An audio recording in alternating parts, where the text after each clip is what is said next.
processes a lot of information. Think about your everyday life. So in your everyday life, you process information. There's interactions at work, and there's new rules and regulations, and a lot of multitasking, and the brain gets very, very tired.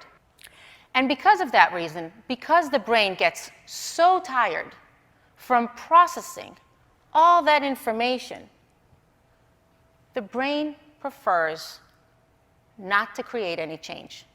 Because does change require effort? Who here thinks that change requires effort? If I want to change higher, right? Why does it require effort? Because my brain needs to work harder, right? If I don't know, eat the same thing every day, I don't need to think about my nutrition. That's what I do, that's how I eat. If I act at work at a certain way, I conduct my work at a certain way, I don't need to worry about anything. This is how I've been doing it for the last 20 years. That's it. It doesn't require as much effort. Once change comes about, and I'm required to either change my wellness habits, or my work habits, or the way I conduct myself with other people, or I come in here and I tell you, listen, your narrative is just a narrative, you can change it. You know how much effort that is? Now I have to figure out what my narrative is, step number one. Then I have to question it. Then I have to look for patterns in my life. Then I have to think about subsequent changes and where I want to take my life, and it's a lot of work. But to be exceptional requires a lot of work, a lot of focus, because the brain tells you, I'm tired. I did this and this and this and this and this and this today. I have maxed myself out. So basically, we're working against our brain. The brain wants to do more of the same. The brain wants to continue routines. The brain hates change, but life requires change. If you want to be exceptional, not just as a company, but if you want to be exceptional in your personal life, you need all the focus and all the awareness that you can get because you're working against your brain. Your brain tells you current momentum bias. Do what is pleasurable to you right now. The brain tells you, don't make a change. It's too much effort. The brain tells you, if you have a problem with someone, it has to be their fault. Because taking responsibility requires you to question yourself, to challenge yourself. It's very tiring. So the brain tells you, don't do that. And so we prefer the status quo. That is not going to take us towards an exceptional self. Not just an exceptional company, but an exceptional self. This man is the crossing guard at my kid's school. The guy has to be, I think he's close to 90. He's very, very old. I live in New York, so where I live, you know, we get more ice than you. And I see the guy crossing the kids in the morning. He's barely walking. There's a huge ice puddle over here. He has to walk around the ice puddle to get the kids to the other side, and then he has to walk back, and I don't know. I dread it. I'm thinking, how is this guy not slipping? How is he not falling? What makes him get up every morning and stand there at his age in the bitter cold, risking himself with ice so he can get those kids to cross the street? And honestly, I don't know. Maybe he has a personal reason. I'm sure, one thing I know for sure, he is challenging himself beyond his capabilities. Most of the people at his age are either in nursing homes or at home. None of them gets up this early in the morning to help kids cross the street, no matter what the weather is. And he's always there. His name is Bob. We always dread him because he yells at us to cross quickly. But I have so much respect for him because I think that what he does is exceptional. Being exceptional is not being in the news. Being exceptional is not always getting the headlines about something outstanding that you've done. Some people get the headlines, and I may not think that they're that exceptional. I think Bob is exceptional because in his circumstances, he is struggling with his mind every day. I'm sure his mind tells him, Bob, it's too cold. Stay home. Bob, it's too hard. Bob, it's too dangerous for you to be standing like this. But you know what? He's going to live longer than his other peers because he has a purpose. And that purpose makes him exceptional. In human behavior, we tend to do things that sometimes do not make sense at all. Did you ever stand by the elevator or see other people stand by the elevator and they hit the button and the elevator's not coming? What do? Hit it again. It's not coming. What do? Hit it again. Do they hit it harder, longer, stronger? Right? Why? It doesn't make any sense. Human behavior sometimes doesn't make any sense. Why would you hit, and everybody does that, guilty as charged. Why would you stand by the elevator, hit it again, hit it harder, longer, stronger, knowing that it's not going to make it come any faster? It's a simple example for something that we see in human behavior with very, very significant ramifications on everyone's life. We tend to do things that don't work over and over again, and then with increased intensity just to get the same result. So this happens in relationships. Let's say I don't get along with someone, I have a problem with someone. I may be a little passive-aggressive at first. Then I may send a nasty email or two. Then I may extend it and have an unpleasant phone call, et cetera, et cetera. It happens in personal life too. Husband, two spouses don't get along. Somebody doesn't help somebody around the house. I'm going to take everyday simple examples. Somebody doesn't help someone around the house. Somebody has a fight with someone. Somebody slams the door. Doesn't work.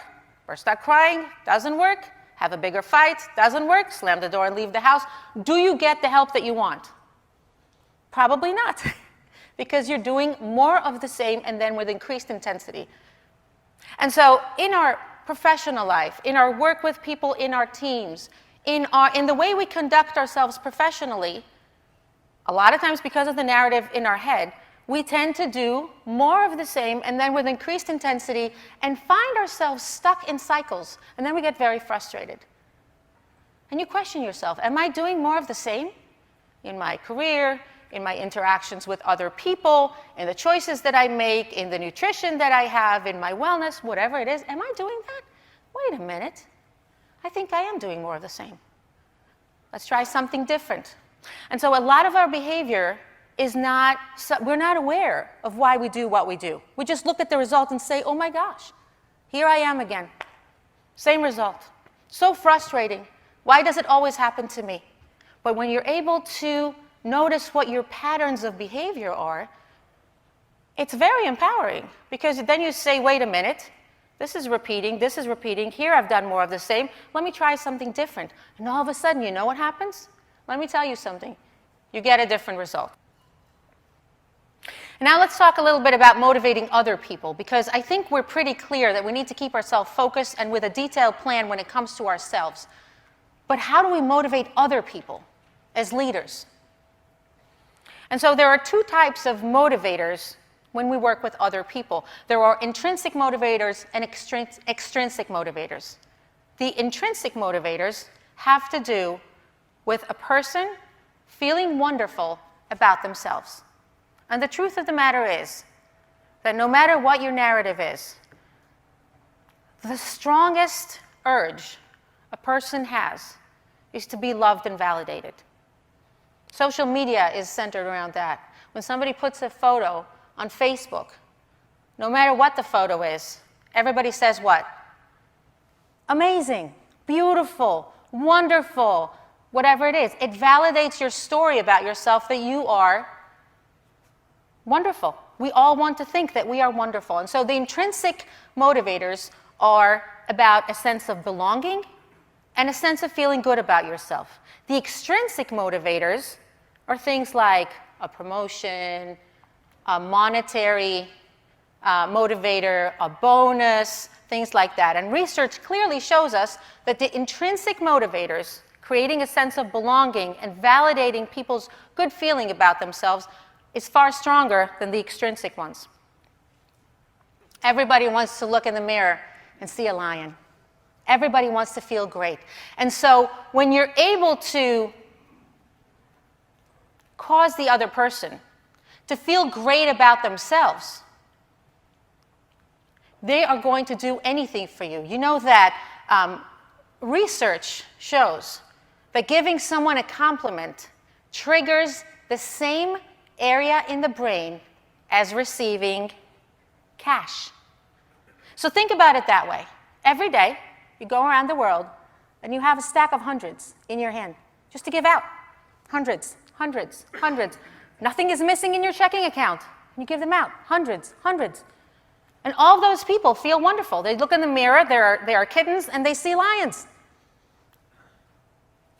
When you make someone feel wonderful about themselves, when you validate a narrative where they are good people, talented professionals, and you've noticed that, and you appreciate that, they'll do anything for you. Because if I gave you 100, wouldn't you come look for me later in the hallway to see if I have another one? Wouldn't you like me very much? Come on, right? I give out hundreds. You'll want to work with me. You'll want to collaborate with me. I make you feel good, and I give you hundreds. So as a leader, to take something very complex, and there are lots of theories about engagement and motivation, all you need to think about is how you take a kitten and make them look in the mirror and see a lion. Because when you see a lion in the mirror, you act like a lion. And that's what you want as a leader. So I'm not telling you to go around giving fake compliments and fake recognition. Because if there's anything that people feel right away and sense right away, it's that fake recognition. Spare yourselves doing that. It's not going to work. But if you've noticed something good, something that is worth recognizing, truly, go give that person 100. They'll do anything for you, and you will find that you have just created a pattern of behavior that they will want to repeat. They will want to collaborate with you, and they'll know that you have the key to making them feel good about themselves. I want to talk to you about cognitive biases. When we talk about human behavior, we basically talk about how the brain tricks us in our perception of reality. You see, I'm sure it happened to you that you have two people that come to you in teams that you lead, or at home, or with friends, or whatever situation you're in with human interaction. Two people come to you, and someone would say to you, "Let me tell you the truth of what happened." And the truth is that there is no truth. We all perceive reality in our own way. You perceive it one way, I perceive it a different way. And in our mind, we have fallacies in the brain that cause us to perceive reality in a certain way. Here are some examples, and here is how they impact our behavior. And there are probably there's close to 100 different types of cognitive biases. So understand that there are a lot of ways in which our brain tricks us in our perception of reality. One of those cognitive biases is the current momentum bias. Current momentum bias says, it's very hard for me to think about a long-term reward. Let me think about the current pleasure. In a recent study where people had to plan their nutrition for the following week, and they had to choose between chocolate and fruit, 74% of the people chose fruit. But when they had to plan their nutrition for that specific day, the vast majority chose chocolate. And so we always look at what is happening right now, and we have a very hard time to think about the long-term lack of pleasure, hence pain. Another cognitive bias is the confirmation bias. That's a huge one. And the confirmation bias basically says, we just love to agree with people that agree with us. And whoever doesn't agree with us, we kind of screen that out. So think about it in terms of politics. We get into Facebook groups with people who agree with us. We talk to people that agree with us. We love it when people agree with us. We also love information that confirms our narrative about ourselves. So whatever information we can gather that confirms our narrative works great for us. But if there's any information that contradicts it, we sort of put it as secondary. We don't like to have a cognitive dissonance. We want to confirm the information that we have and our perception of reality that we have already. Warren Buffett talks very often about what caused him to be so exceptional. Would you agree with me that he's exceptional? Yes? Outstanding. How? Human like the rest of us? How does he do that? And so he talks a lot about focus. And you know, when I tell you that we're constantly struggling to outsmart our brain, and the brain tells you to slow down and do less and keep the status quo and enjoy the current momentum, how did he manage to get to where he got? And so he definitely talks about outsmarting the brain through focus. And one of the most interesting stories about Warren Buffett is that he had a pilot that was flying him for many, many years, and the pilot was struggling. You know, you work by someone like that, you see how successful they are, and you look at them and you say, maybe I can do it too. How does he do it? What can I learn from him that will make me exceptional? And so he asked him, he said, Warren, I'm really struggling financially, I'm really struggling in my personal life, and I have all these goals, but I can't get there. It's not happening for me. It's here. I want it, I see it, I know what it is, but it's not happening for me. How do you do it? What would you advise me? Tell me what to do. And Warren Buffett said, sit down and write your 25 most important goals and bring it to me tomorrow. And so he did that. Sat down and he wrote, I want this, I want that, this is important to me, I want to reach this, that. Came the next day, gave him the list, here you go, 25 goals. So Warren Buffett told him, now take your list and divide it in two. On one list, I want you to put your 5 most important goals, and then on the other list, I want you to put the rest of them. So the guy said, okay. You get homework from Warren Buffett, you're going to do your homework, right? And he did that and came the next day, and Warren Buffett told him, so what are you going to do with your 5 most important goals? And he said, oh, I'm going to work on them. I'm going to focus on them. These are very important to me. That is my goal. He said, well, that's great. Wonderful. Good for you. I'm sure you'll accomplish that. What about the other 20 goals? He said, well, you know, whenever I have some spare time or whatever it is, I'm going to try to promote those too. Warren Buffett told him, no, you're not going to do that. Those other 20 goals now became your do not do goals because they distract you. And what happens to us in life when we're fighting against our brain is that there's too much going on. We multitask too much. There is too much noise. We try to do this and we try to do that, and we have to do this and we have to do that, and there's social media, and there's kids, and there's spouses, and there's chores, and there's parents and other family members, and office interactions, and the gym, and you have to do this and you have to do that, and at the end of the day, you're not really focused. You want those things, you have those goals, but the difference between the rest of us and the extreme, people like Warren Buffett, is the focus on those goals.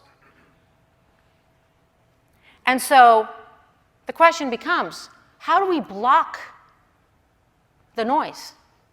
How do we block the distractions? How do we become extremely focused on what matters to us, whether it be as a team or as an individual? Because then our likelihood of making those things happen has just increased tremendously. Maybe the reason why we walk around in circles and we feel frustrated is that we're not clear enough about what those goals are. Maybe we're not clear enough about our priorities as far as those goals. What matters the most? I want you to sit with yourself and ask yourself, on a scale of 0 to 10, what matters to me the most?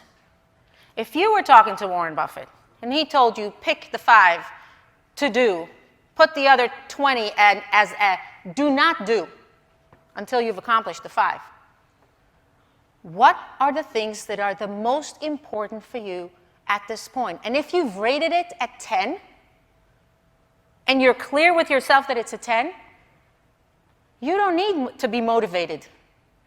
It's very important to you. So for any goal that you have, ask yourself, how much does it really matter to me? Find the things that matter to you the most. Those are the things you'll focus on. If you asked me in the past few weeks, how important is it for you to work out 3 times a week? I'd tell you 7, because I was busy with other things. I was just too busy. This is why I didn't get to the gym 3 times a week, because I was at a 7. If I were to ask myself how important it is for me to get to the gym 3 times a week and I said 10 or 12, believe me, I'd be there 4 times a week. That's how motivation works in the mind. What matters to us the most is where we excel. We are just sometimes not clear about what really matters to us the most.